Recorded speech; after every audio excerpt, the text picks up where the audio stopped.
Welcome to this episode of Retain FM. My name is Pete Everett, and today I want to talk to you about how we're setting goals for 2021. And that's really a bit of a hybrid between our sort of normal goal setting procedure that I've used for years in our business, and then a bit of some of the lessons that we've learnt over 2021.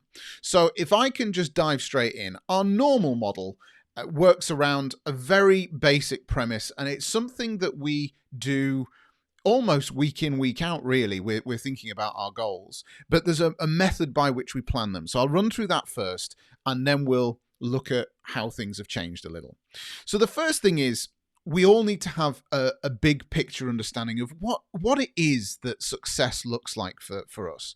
And that's something that I talk about quite a lot on this podcast, because I believe as a business owner, you know, it's great to have that vision in mind, that sense of direction in mind as to what does success look like.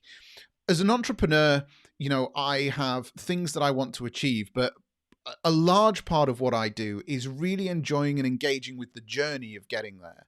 But I still need to know when I've got there, what that goal looks like. So whether that's owning a yacht in the Bahamas, or whether it's, you know, a holiday home in the Mediterranean, or whatever it might be, as somebody that's running a business, you need to have that clear personal goal of what is this business trying to achieve for myself, for my family, for my loved ones.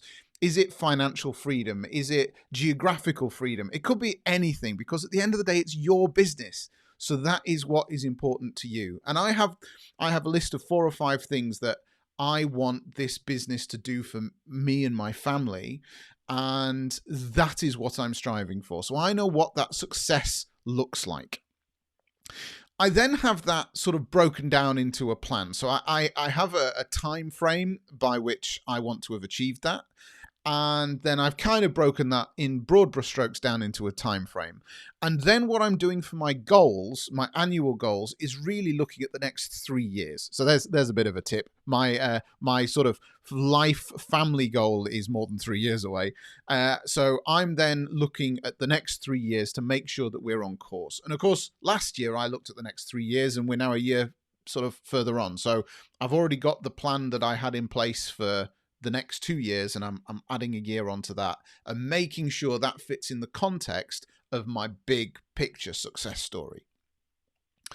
So once I've broken that down, and I just use Evernote for this because it's dead easy. I have it on all of my devices in all the application formats, so it's dead easy to keep on top of it. I then take the next year. So I've now got my next 3 broad brushstrokes. The first third of that, where do I need to be in 12 months' time so that I can enter next year, you know, the second year, on target for that 3-year goal, which is then on target for the bigger goal. Perfect. And then once I've got that, I then break it down into quarters. And when I'm doing the quarters, I try to be a bit real. So I know that December's always a bit of an odd month because of Christmas. I know that July and August are a little bit of an odd time because of summer holidays and that kind of thing. So if I'm doing financial projections and all of that kind of stuff, I try and take those things into account as well. So I'm not being real here. I'm not trying to set myself up for a fail just based on, you know, well, that's what this is split by 4, because that might not actually be achievable. And then once I have the quarters goals down, then I take the first quarter of 2021 and then I create weekly goals out of that. Sometimes I break them down into months and then weeks. Other times I just go straight into 12 and break them down into weeks. And what I then do is I then put in the diary for the next year when I'm going to go through this process for quarters 2, 3, 4, and a date in the diary for sometime in December 2021 to go through this whole process again. And I'll block the diary out. I won't let any meetings encroach in it and all of that kind of stuff so that I can plan 2022. So I'm already thinking that far ahead. And this is a process, as I say, that I learned from a mentor a number of years ago. And I have been through this probably 6 or 7 times now. And it's a rhythm that works with me. It gives me a structure that keeps me accountable literally every week, because this means that every week for the first 12 weeks of 2021, I can go to my list and say, right, what's the goals for this week? What is the goal that's feeding into the quarterly goal, that's feeding into the annual goal, that's feeding into the 3-year goal, that's feeding into my big picture? And that is the mentality. And I realize I've absolutely whipped through that at a rate of knots.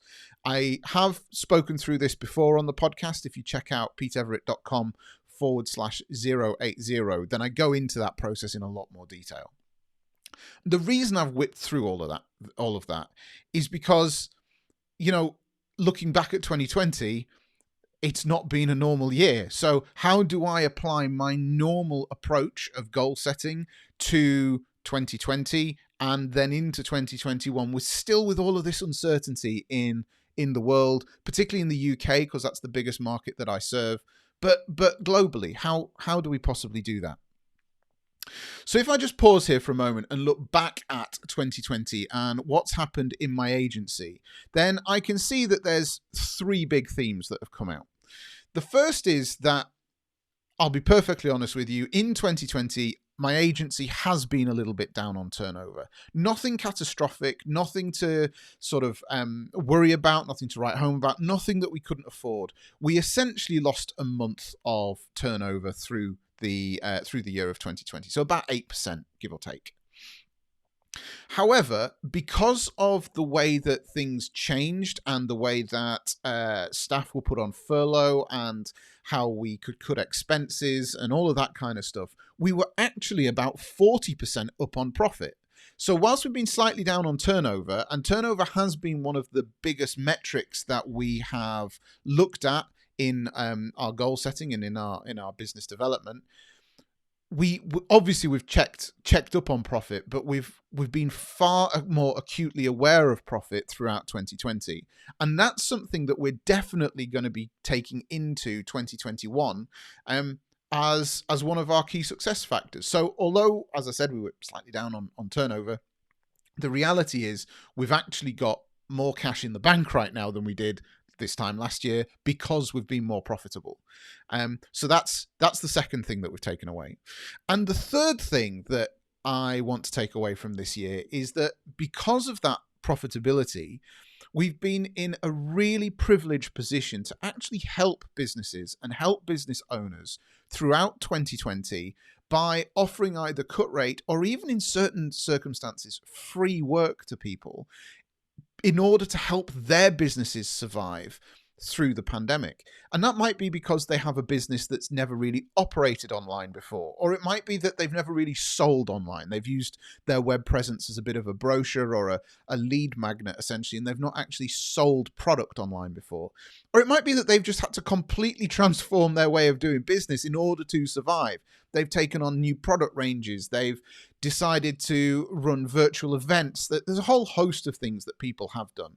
And I don't need to run through that with you, but we've been able to support them in the ways, and advise them in the ways that we believe they could use a digital presence to A, let their business survive 2020, but then B, for it to grow past 2020 so that as they can return to some form of normality, they now have another income stream or income streams to their business.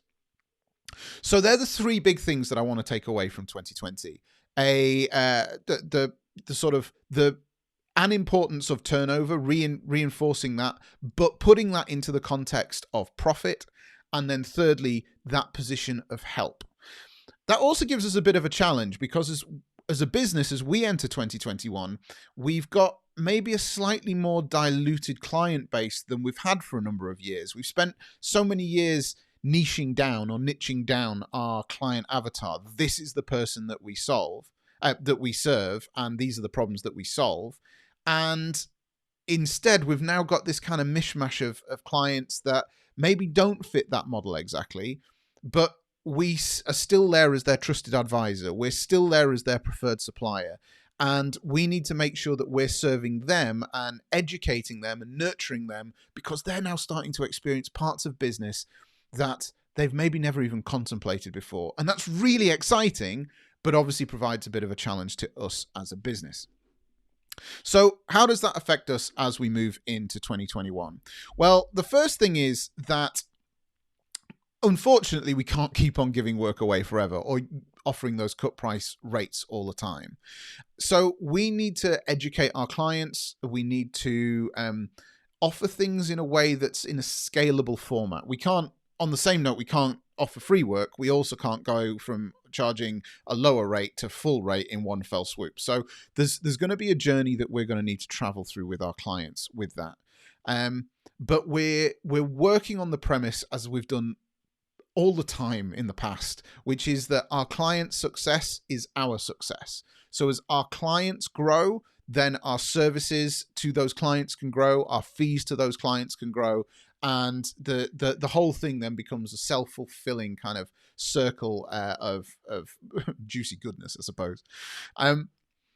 So that's the first thing. We need to change something. We can't keep on going the way that we have in 2020 indefinitely. That's not to say it's going to change on January the 1st, but we do need to have a plan for moving out of that. As I mentioned, we're still going to have those revenue goals, but we're going to put a profit goal in there too. Now, it depends obviously on your situation and your location as to how your business income has been affected by governmental support. In the UK, we've had a furlough scheme introduced. So we do know that some of that profitability that we've seen has been that the government has shouldered some of the burden for 3 of our staff over the last 8 or 9 months.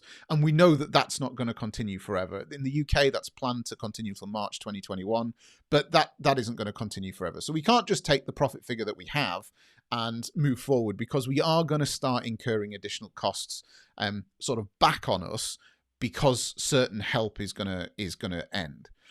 But so we have put kind of a conservative profit goal in there, but we are, we are able to modify that. We're able to move it around. And as part of our quarterly reviews, we're going to be monitoring that really closely. The second thing we've done is we've changed our accounting structure a little. So over 2020, sort of before the pandemic started, we moved our finances onto a profit first model. So if that's not a model by Mike Michalowicz, I fully recommend that you go and check out the book. It has changed the way that we've done our accounting. But we are tweaking that a little bit as we're moving into 2021, partly to make sure that there's some more reserves in the business, so that if something like this ever happens again, God forbid, then we're maybe a little bit better prepared than we were this year. But actually, it's also about just keeping ourselves and our books and the profit moving through the company properly, so that the funds are in the right place at the right time, essentially. We're then creating and supporting our clients, and especially those ones who have joined us over the last few months, who maybe not operated at this level before. We're supporting them to maximize their success. And that means that we are educating them, we're nurturing them, we're holding some webinars with them, we're offering to do Zoom calls or that kind of thing, strategy sessions essentially, to help make sure that as things change, obviously we're all in the same business landscape here in the UK, so as things change over the next few months, that we're keeping in touch with them. We're maybe tweaking the way that things have been set up, either to make it more efficient for them or to reintroduce some of their previous ways of doing things back into their business because they've got the freedom to do so. So there's a whole load of ways we're doing that. We're also trying to develop some products in our agency, which is really the first time as an agency we have done that. I do run other productized services elsewhere, but in our agency, that's not something that we've done.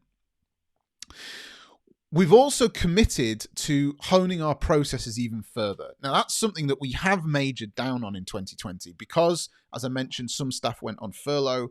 That was largely because there was no childcare. So whilst we could have afforded to keep our staff, they couldn't be at work because of children. So we accepted the help and freed the staff, if you see what I mean. So that meant that we had fewer staff doing a similar level of work. So we had to make sure that those processes were ironed out, where there was no kinks in them, that lots of people could do lots of different jobs. It's kept us all on our toes, to be honest, and it has been really, really sort of entertaining at times. There's been a lot of fun in it.